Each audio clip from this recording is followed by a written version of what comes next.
Marsya joins us tonight from Paris, and Marsya looks so exciting where you are.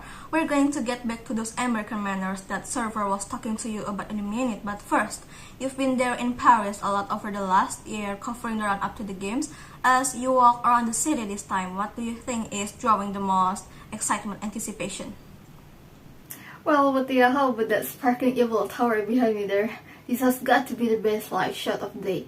Best live shot of the year, honestly, hasn't it?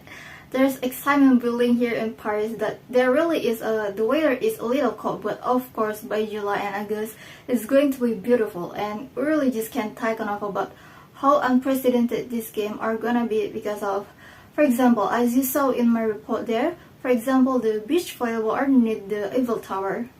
The events in history places all across the city as you saw in my piece. It just is going to be fantastic to be here and amazing to watch on TV.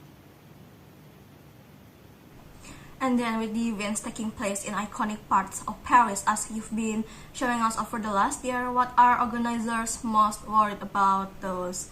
We talk about security and things like that. Yeah, look, it is a security challenge, of course it is, because you're trying to hold these events outside, just on the sand for example, 10,500 athletes, 116 boats, and more than 300,000 people lining at the banks of the Seine. The apartment, for example, that we are broadcasting from now, they're expecting, the owner is expecting a visit from the French security services to make sure that, things are safe, and every single apartment overlooking any venue or any location like this is going to get the same kind of visit. So yes, there are worries. I will tell you this is Mutia, and I've covered a lot of Olympics, as you know, and you've been to many yourself, of course, as well.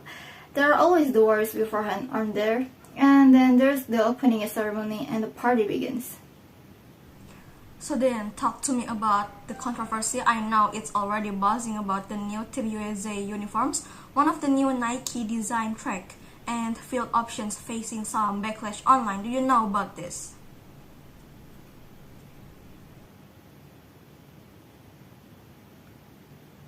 Yeah, that's right, of course. Look, this is France, this is Paris, and this is a city of fashion.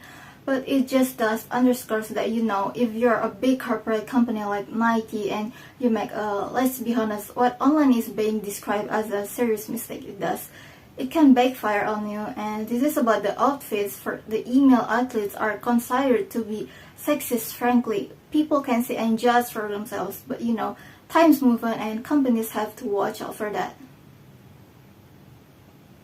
Marsya, you had that server in your piece. I wanted to go back to complaining about that Americans have to be sort of, mindful of the way they behave in those restaurants there.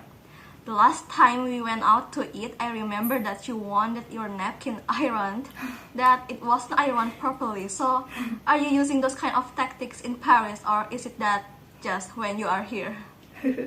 Now listen, I learned something from that, actually it's really interesting, and I think it's interesting when you come to be a different country and you learn about different cultures. So I hadn't realized this, but in a French restaurant, when they kind of ignore you, that's actually being polite, because they're letting you just enjoy, like they're letting you have the time and space, whereas of course in the US at a restaurant, if you kind of don't get enough attention from the waiter or the waitress, that is considered not good service.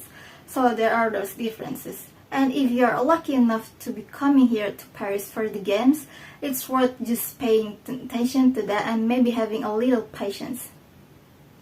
I'm going to follow your lead here. We thank you tonight. You're looking great there in Paris. Enjoy your time there, and we'll see you soon. Thanks for watching. Please stay updated about breaking news and top stories on the MMC News application, or follow us on social media. Have a great day and see you later.